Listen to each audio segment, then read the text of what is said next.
Hi, I'm Kirsten Mooring, and today I've been at London Women's Clinic talking about nutrition ahead of egg freezing cycle. So if you're looking to freeze your eggs, if you're thinking about your fertility, there is masses you can do in the 3 months ahead of that with your nutrition, supporting your body, supporting your hormones, supporting your gut health, inflammation, all of these lovely things with food. So come and see me, come and see the clinic, and let's see what we can do to help you. It's so lovely to see so many of you here today, and I think that's just really encouraging in terms of the tide that's turning towards understanding how we need to look after our health, and now how we need to look after our fertility as well, and that we can do that with nutrition. So I'm just going to spend, like Javinta said, about half an hour, maybe 45 minutes talking about how nutrition can help your journey. Happy to wait till the end for questions, or if there's something really burning that you want to ask me as we go, then just do that if you think you'll forget, and we'll just deal with it there and then. So I haven't got a dob of things, so you'll have to forgive me, I have to do it on the laptop. I've actually had my own fertility journey as well, so just so you know, we're all individuals, your journey is not mine, and likewise mine isn't yours, but I know some of what you feel in terms of, that need to have a family, and, what am I going to do about it? What are the steps going to be that are going to take me there? And I suffered several miscarriages too, before my children and one after.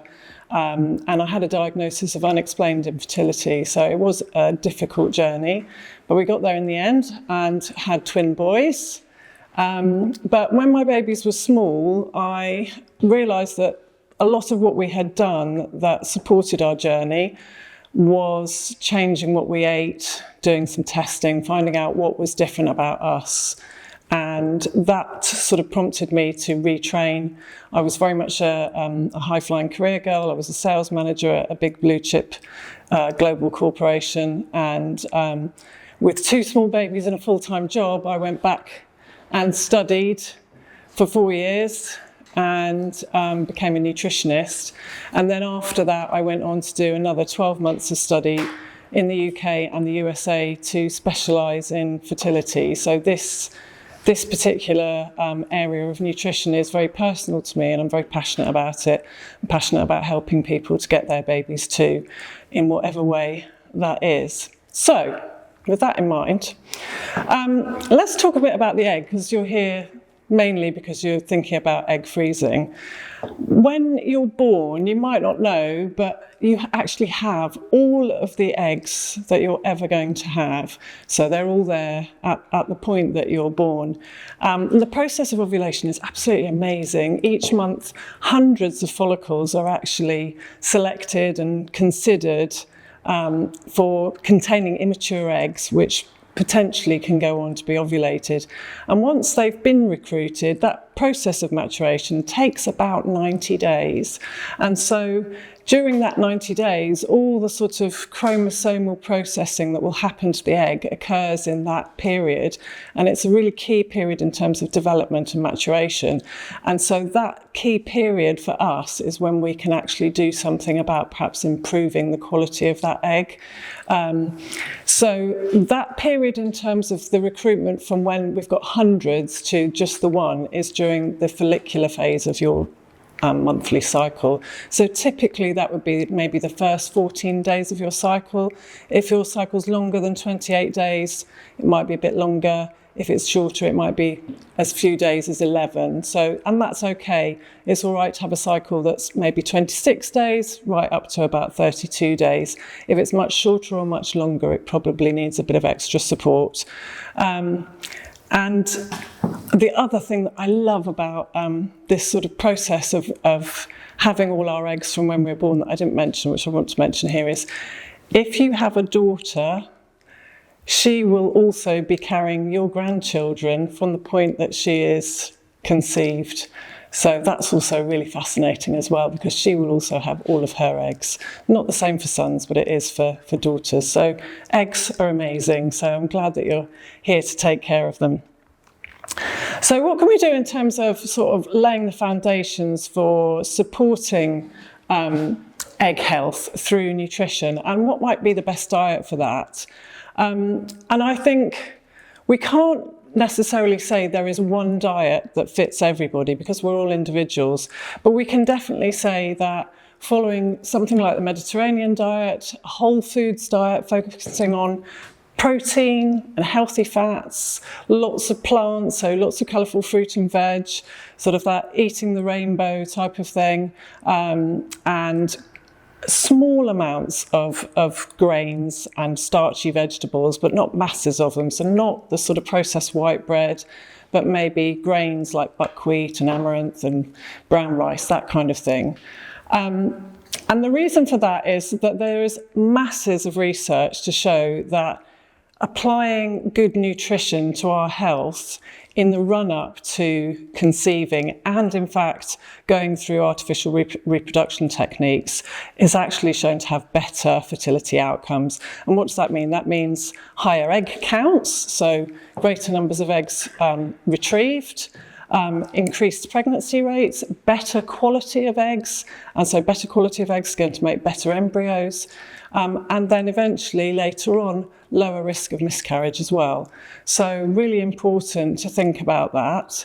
In terms of perhaps what we would not want to eat, I think I would rather that you eat the full range of foods. I don't think there are any superfoods, but equally I wouldn't want to see people eating a lot of ultra-processed foods, and I think, you know, we're all probably seeing that on social media now. Anything that's, you know, got lots of trans fats in it or has ingredients on the label that you just can't find in your kitchen, those sorts of things are unlikely to be supportive to fertility, so I would avoid those. And the difference between those and whole foods is that whole foods tend to have specific nutrients in them with cofactors. And what that means is that that nutrient will have a greater ability to be absorbed by your body because it's got the cofactors in that food. And so rather than just taking a supplement, if you eat the whole food, you get the full gamut of all the different nutrients that you need in order to be able to absorb that. So let's talk about, you know, healthy fats, for example.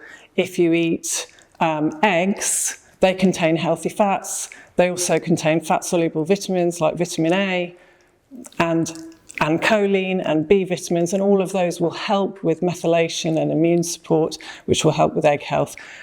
If you had to take those separately, that would be a lot of tablets and quite a lot of expense.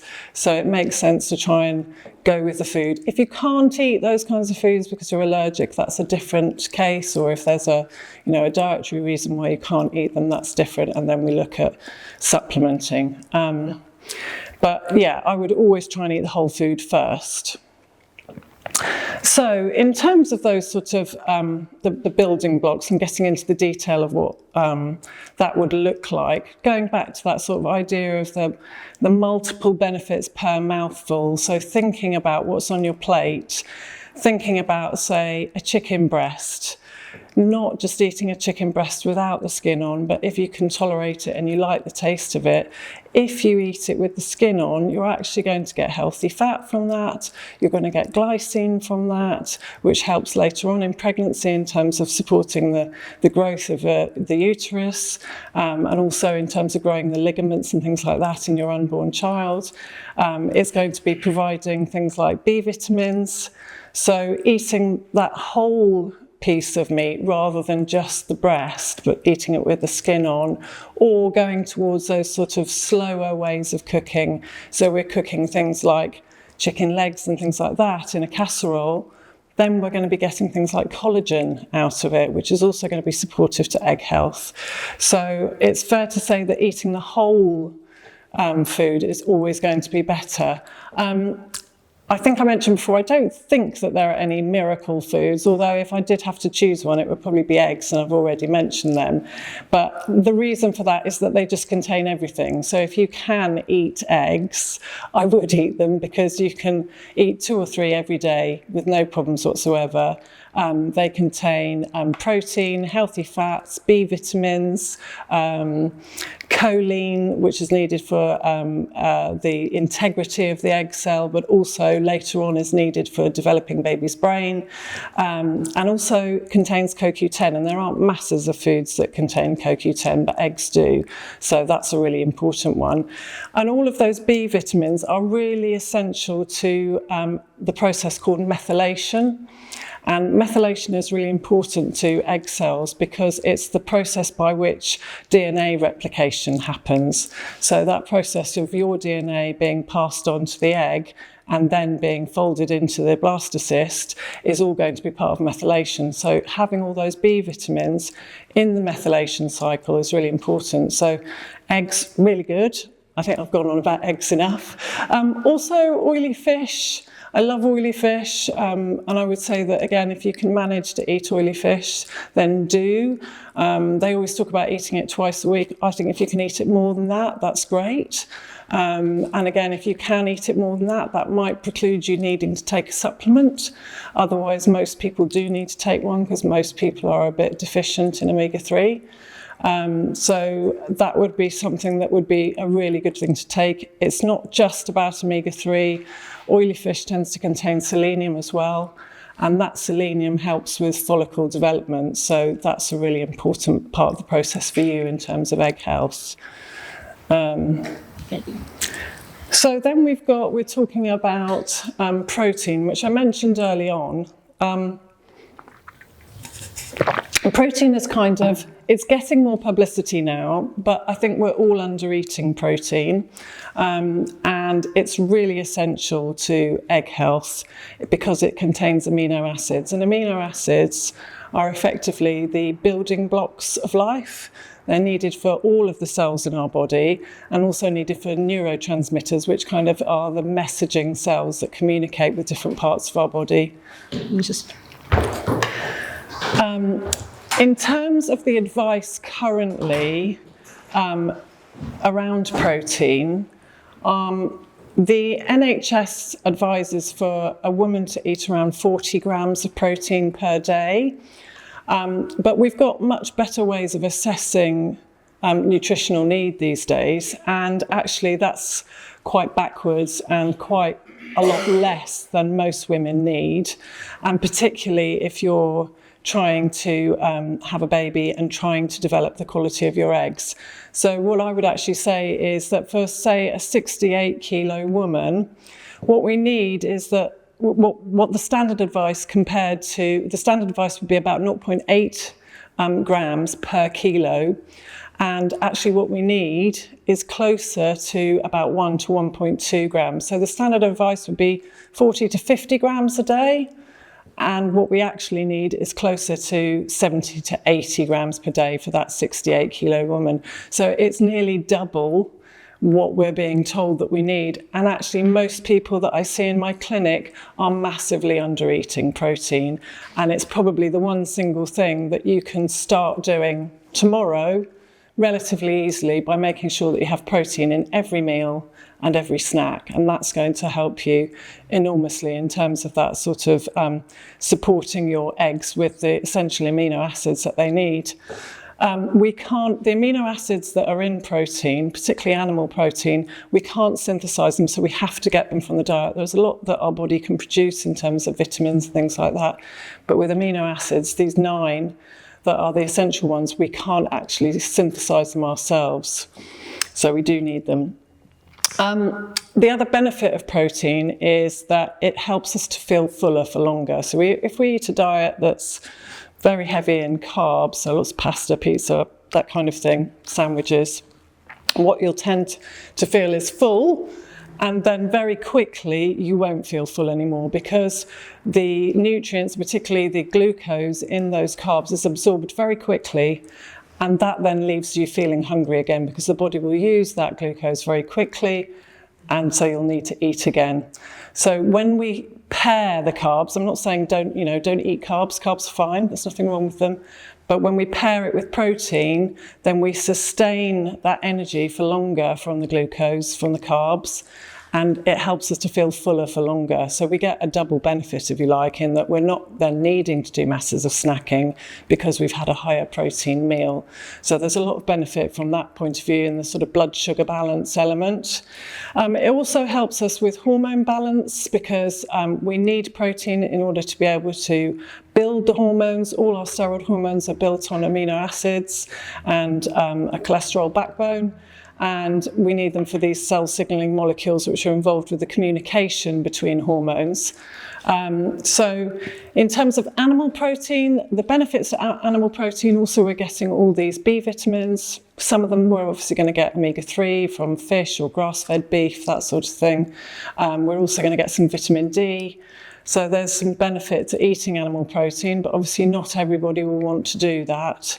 And I always say that if you can think ahead and think about things like snacks, you'll be much more likely to look after your protein needs if you can think ahead. So if that means you need to keep a big jar of mixed raw nuts in the office, or when you're cooking chicken, you cook 2 pieces and you take another bit that's been sliced up into pieces as part of your snack with some crudités or something like that. Think ahead and try and get prepared. That will sort of enable you to include protein more regularly in your diet. So in terms of fats, so most of us will have grown up thinking that we need a low-fat diet and that that's really healthy and good for us. The truth is that actually we do need a significant amount of fat in the diet, but worse than that, most low-fat foods are terribly ultra-processed. They're full of fillers and sweeteners that we really don't need. So I would advocate strongly for coming away from a low-fat diet. And again, that fat in things like higher fat dairy, full fat dairy, actually does help you with feeling more full for longer. So the taste is better, the satiety is better. So again, if you can move away from those sort of low fat yogurts with sweeteners and colours and fillers and thickeners and all sorts of things, then that's a really good thing.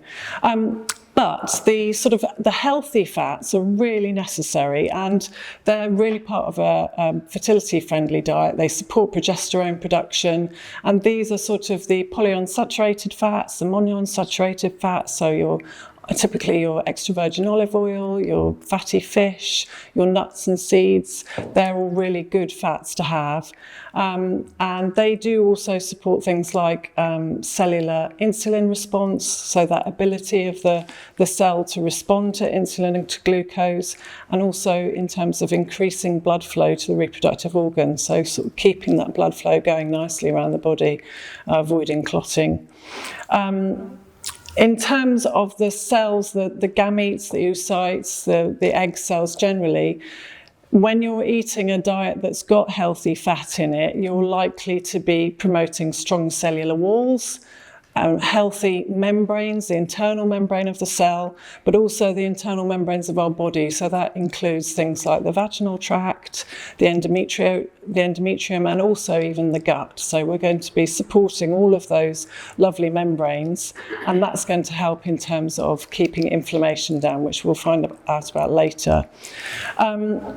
When we're eating fat, that also enables us to absorb fat-soluble vitamins, and that can be a reason why a lot of people are deficient in the fat-soluble vitamins like vitamin D, vitamin A, vitamin E, because they're just not eating enough fat. So you could be taking a supplement, but if you're not eating enough fat, you're unlikely to be using it well.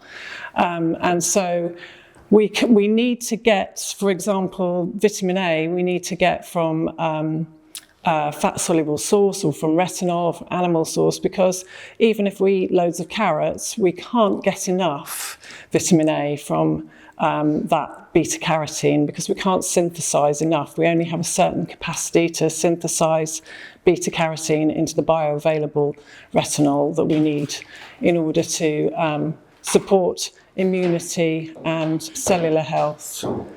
So really important to do that. And again, with dairy, I've kind of talked a bit about, low-fat yogurts, but really would recommend that, if you drink milk, Don't drink skimmed milk, go back to drinking the full-fat milk of your childhood. Think about eating full-fat Greek yogurt, and that's got a double benefit, because if you eat full-fat Greek yogurt, particularly if you eat the strained one, I think somebody like Yo Valley has got about 10 grams of protein in, which if you compare that to a normal yogurt, it would be about 4 or 5 grams for a similar portion. So it's got a lot of benefits, not just the fat. So yeah, think about that. And then eating the rainbow, which I mentioned right at the start.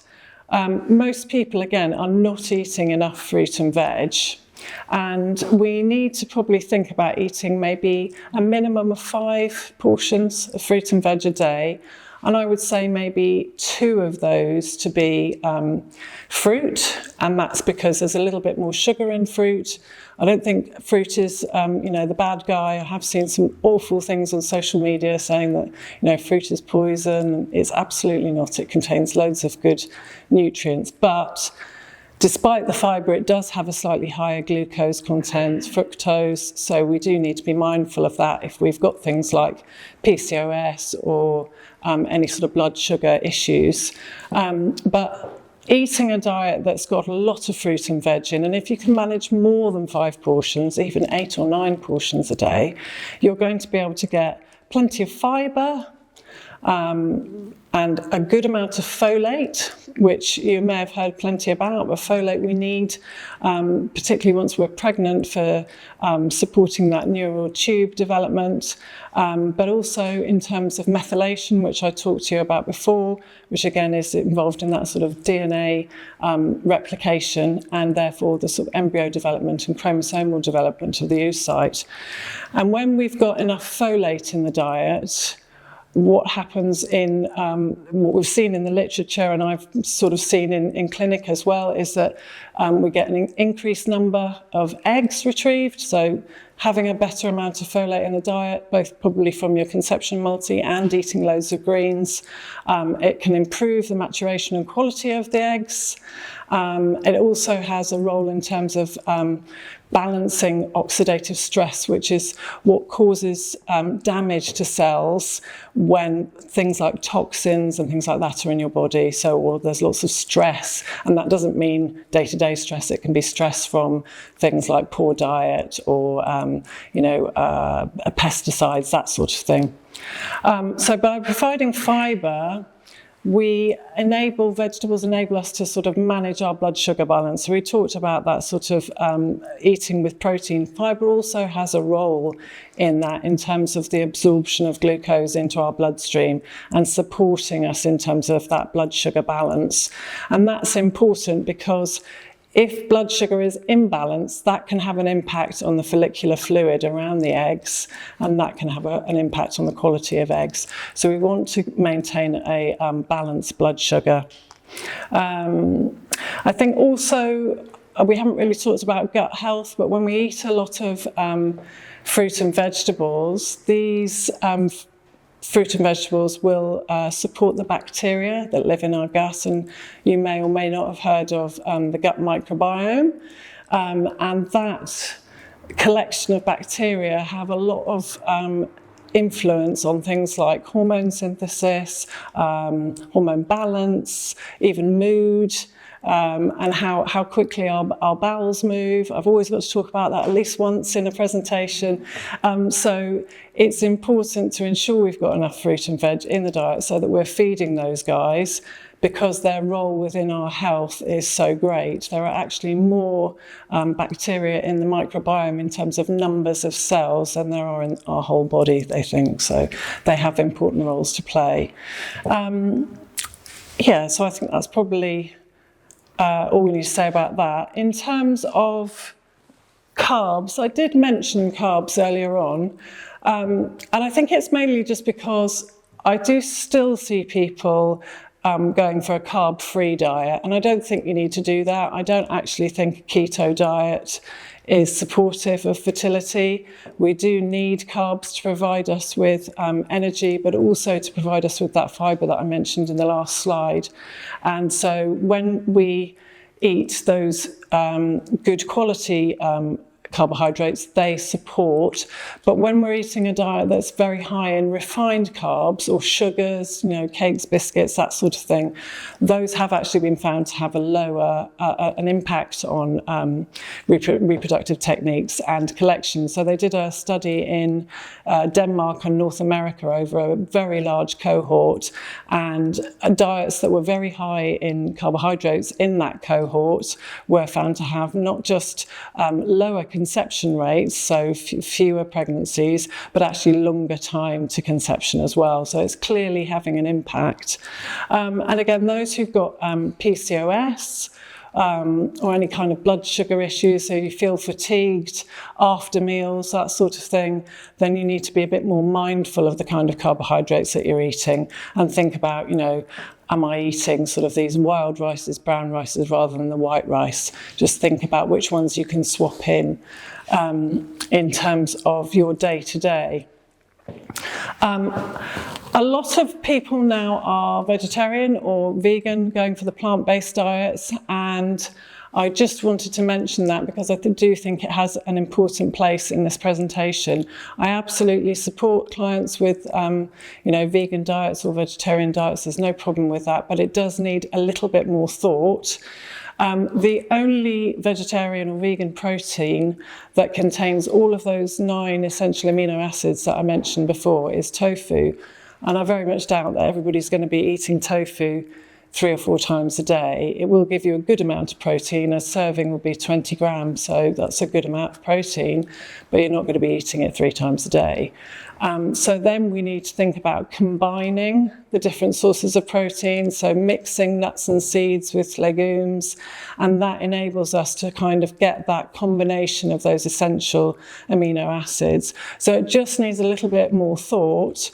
When we do things like keep in the eggs and dairy, so if there is a consideration to keeping those in, if it's for a short period of time up to an egg collection, we do benefit from those healthy fats, we benefit from choline, we benefit from the B vitamins, a little bit of protein. So it's worth thinking about whether that's something that you can do. But if it's an ethical question and a moral question, you just can't bring yourself to it. I completely understand that as well.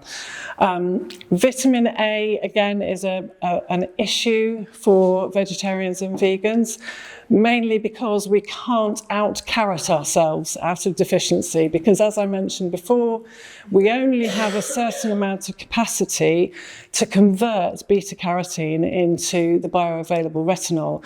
So if we're only eating, carrots and sweet potatoes, and perhaps we're taking a multi that's got beta-carotene in, at a certain point, you won't be able to convert any more of that. And if that's not sufficient for you, which is likely going to be deficient, so we need to think about that and think about how we can support it. I have had vegetarian clients who've actually been able to bring themselves to taking something like a liver supplement for a short period of time. I personally wouldn't like doing that, but if it's a consideration, if you're deficient in vitamin A, or the diet is very deficient in it, because it's so essential, it's important to think about whether that might be something that you need to take. I wanted to talk a bit about the mitochondria, because in terms of the egg cells themselves and the ovaries, the mitochondria are basically like the batteries of our cells. So they're like the powerhouse, and they need a massive amount of energy to carry out all the stages of the chromosomal processing that are necessary to the egg.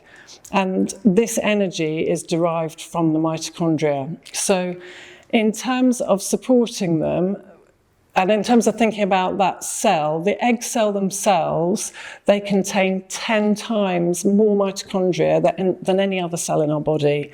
So that kind of tells you how busy that cell's going to be with all the jobs that it's got to do to become a blastocyst at some stage when it gets fertilized. So it's a really energy-dense cell.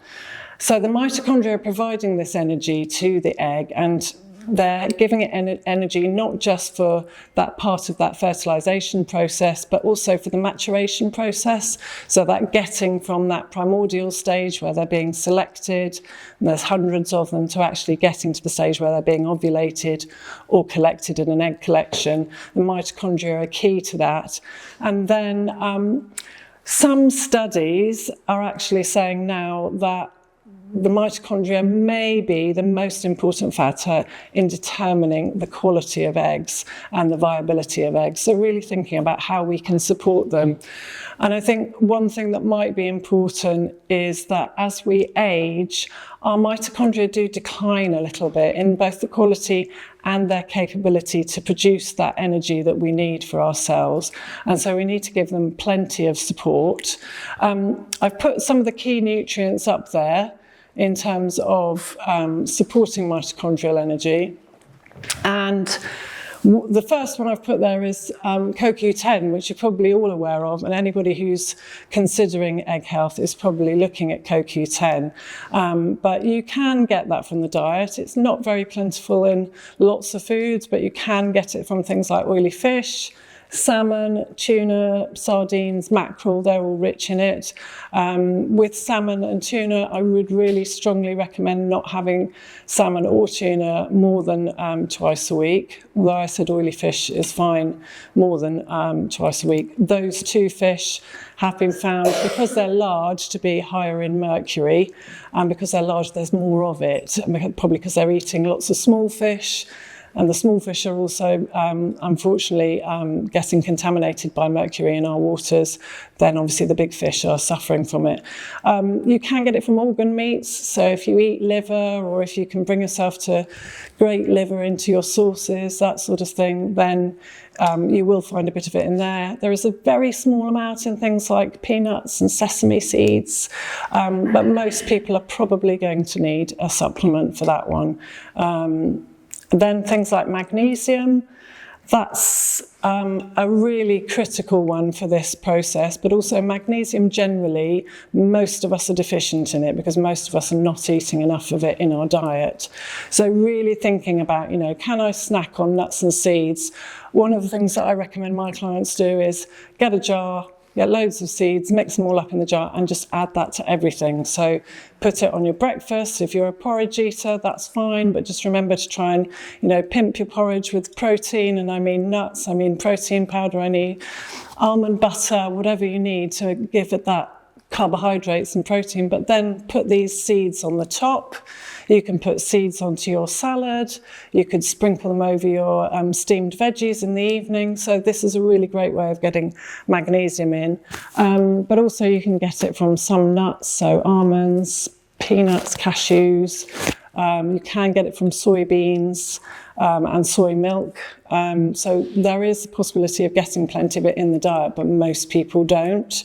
And then the B vitamins, so the folate and the B12, those really support mitochondrial health and mitochondrial energy. I think we've talked a bit about where B vitamins come from, but mainly, B12 from meat and seafood and eggs, and then the folate, which is B9 from kind of the green veg.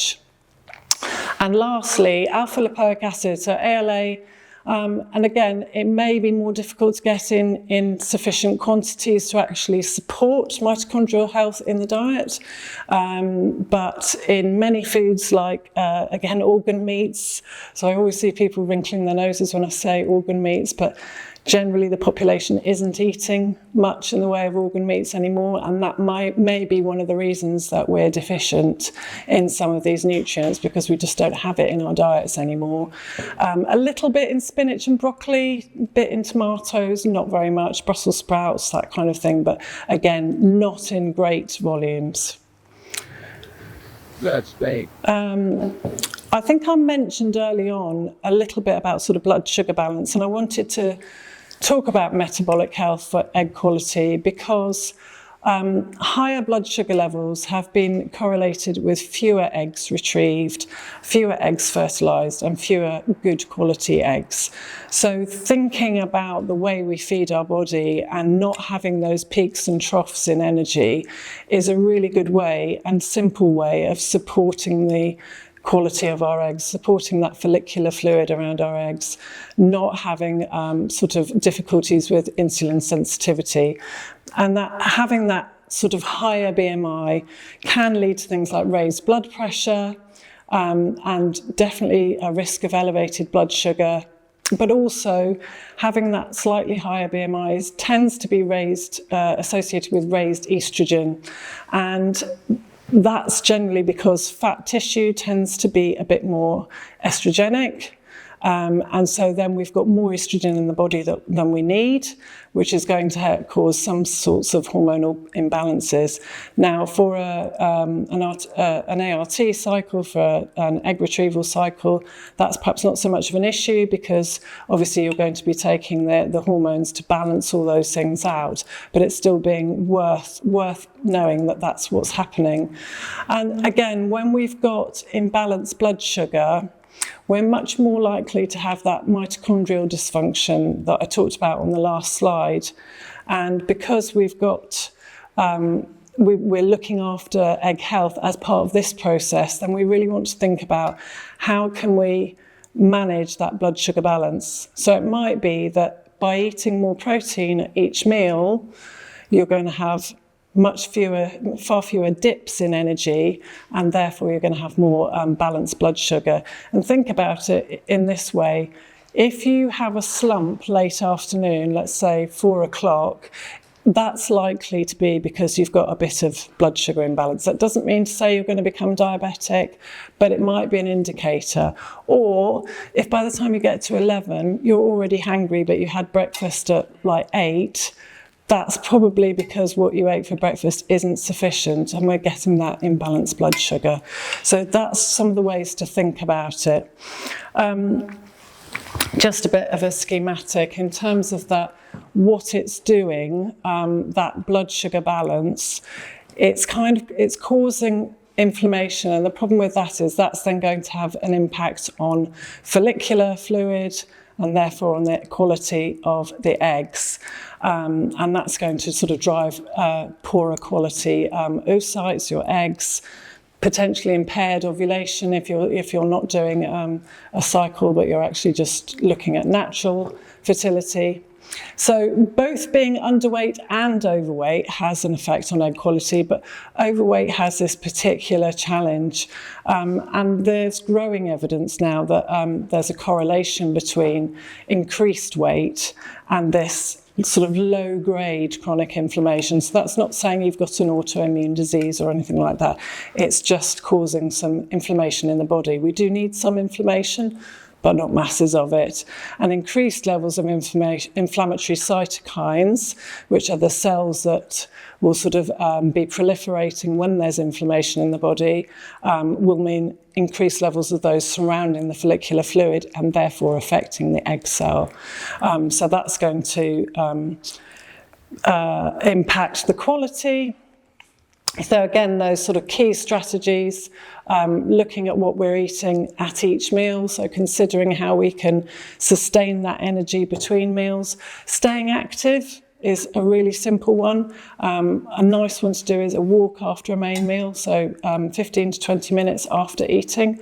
If you do a short walk, that has been shown to manage glucose and blood sugar balance. So that can be a really easy and nice way to manage it on a daily basis. And I am going to say, and I know everybody hates to hear it, but finding ways to manage stress, and we do all suffer from stress, but unfortunately chronic stress can disrupt hormonal balance, and that's because we can get increased levels of cortisol, and that can then impact metabolism as well. So it's just being aware.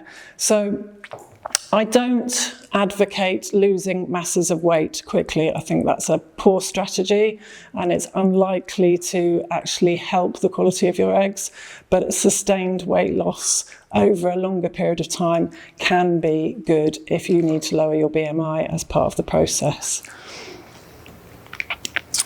I wanted to mention perimenopause. I don't know if anybody is in that stage yet. I am, and you'll have to forgive me because I've definitely got perimenopause brain today, and it's unusual for me to have to bring my children to work with me, but I did, so that's just added more complexity into my day. If you're in perimenopause and going through an egg collection, egg freezing, artificial reproduction techniques, you are likely to have some increased needs. And that's because those declining hormones that we've got, and that sort of the balance of hormones over each month, are likely to have an impact on egg quality.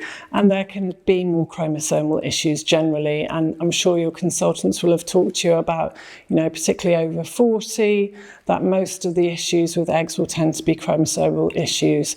And so some of that we can support, and some of the ways that we can support perimenopause and that egg quality are some of those strategies that we've talked about already. So kind of managing that blood sugar balance, thinking about, activity and perhaps, sustaining muscle mass. Those sorts of things can really help hormone balance. But that metabolic health is probably going to be a really key part of perimenopause, and sort of managing how you feel during the day, listening to your body, and eating sufficient protein. I have to say, if we're not eating enough protein, perimenopause is hard work. But again, those stress management techniques, so thinking about, the parasympathetic and the sympathetic in the central nervous system and how they're impacting our hormone balance.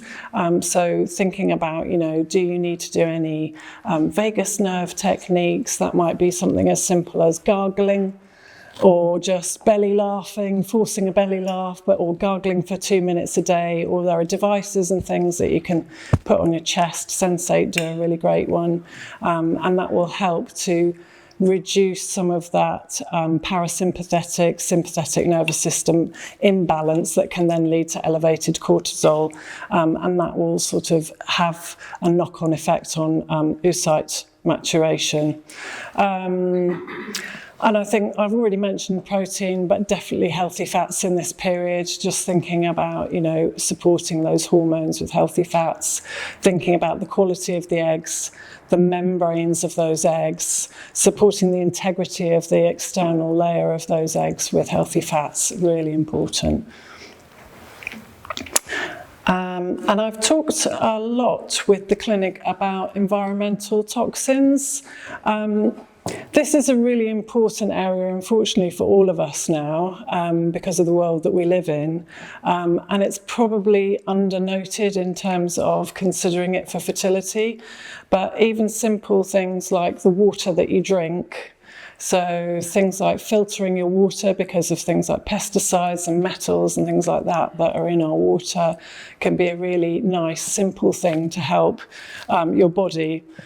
The reason that we're trying to reduce environmental toxins is the burden on the liver, because all the toxins that our body comes into contact with are actually processed via the same pathways as our hormone metabolites. So when we've used our hormones as part of all the processes that we need to use our hormones for, there are byproducts, and they're called metabolites, and they're actually detoxified and processed through the same biochemical pathways in our liver as those environmental toxins are. And so the more burden that we put on those pathways, the more difficult it is, and that's then much more likely to cause things like hormone imbalance, where we may get things like estrogen, for example, building up in the gut because it's just not being passed through quickly enough.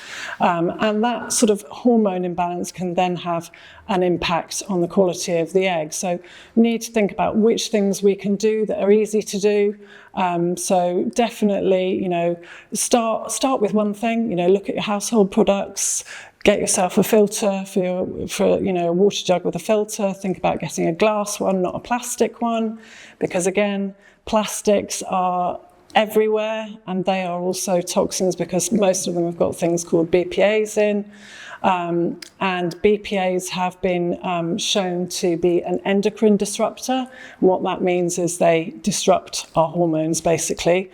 And that has been linked to fewer eggs, poorer quality eggs, and then sort of longer time to conception when we've got those being affected by the plastics. So I would say, try to swap over your storage containers. That's a nice one to do. I always do things like save jars that I get any food in.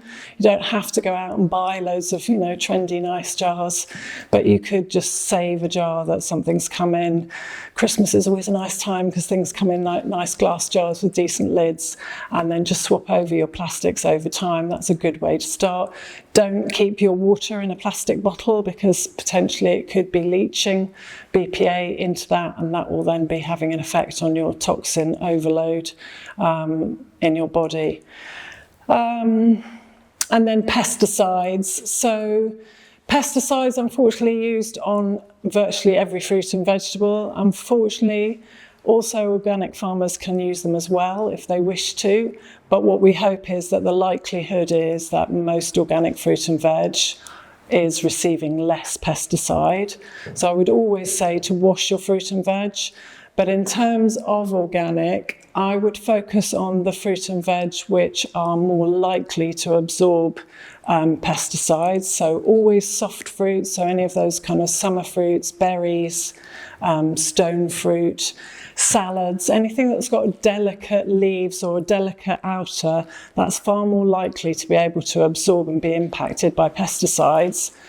In comparison, if we look at something like oranges or bananas, nuts, for example, they've all got thick skins, are far less likely to be impacted. It's not to say they can't be, we don't know, but they're less likely to receive a large burden of pesticide toxins. So look at, I think it's called ewg.org.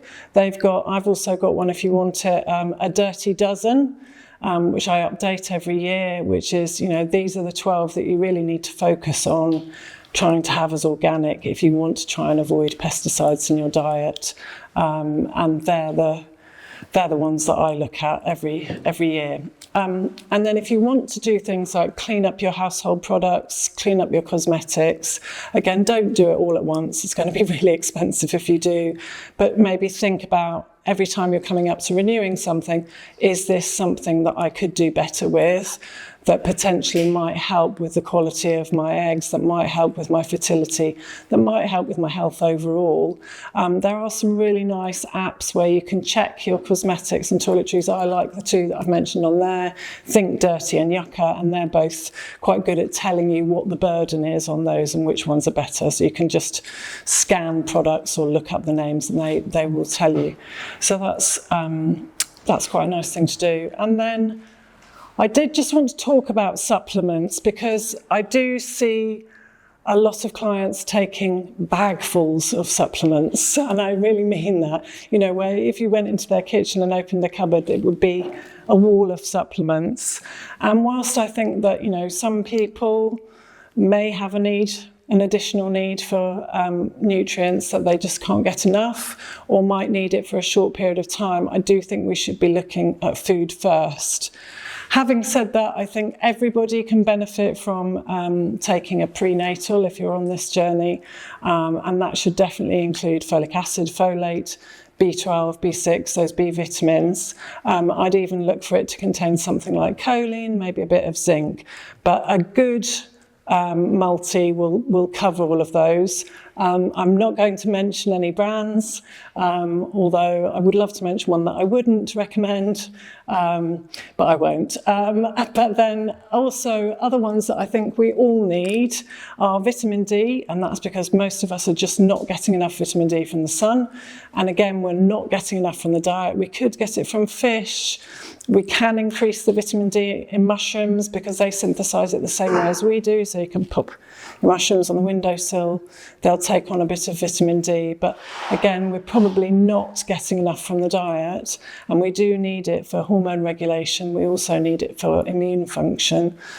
So supporting our immune systems. And that's an important part later on, not just in that sort of inflammatory pathway in terms of looking after egg cells, but later on in terms of implantation and pregnancy. We want some inflammation.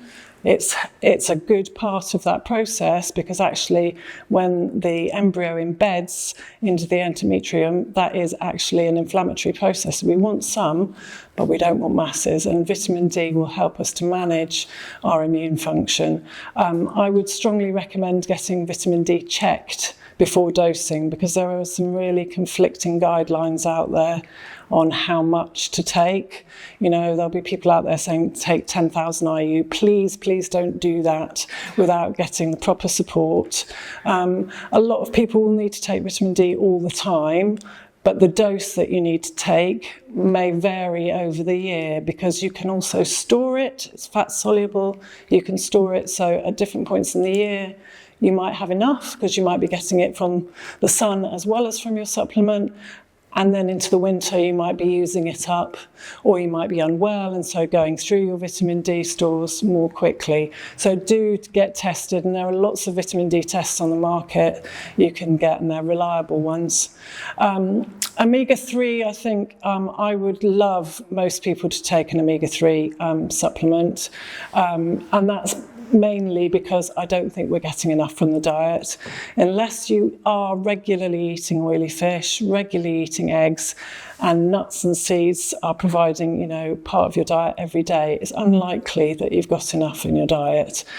So probably need to take omega-3, and that support element for your egg health, absolutely vital.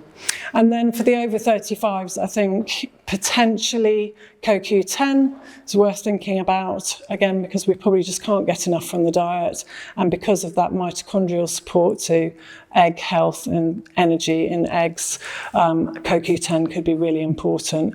And then I think I mentioned earlier on, but vegans, vegetarians, you just might need to think about whether there's something specific you need, and that could be choline, for example, if you're not eating eggs. It might be B vitamins if you're a bit deficient.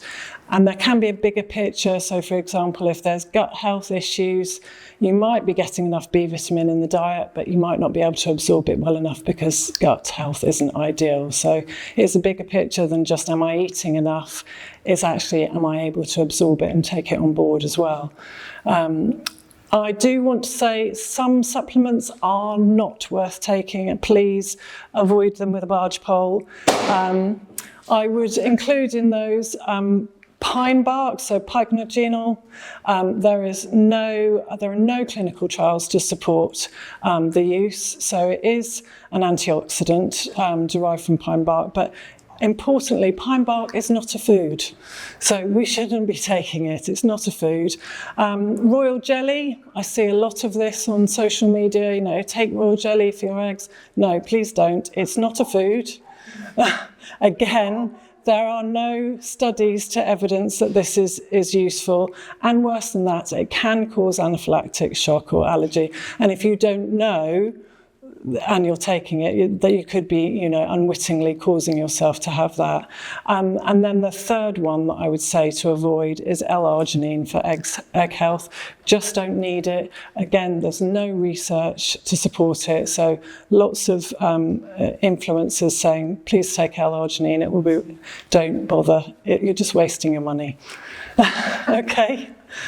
So, I think that's it. I could rattle on all day about it, but I think that's it. Thank you so much, Kirsten. Thank you.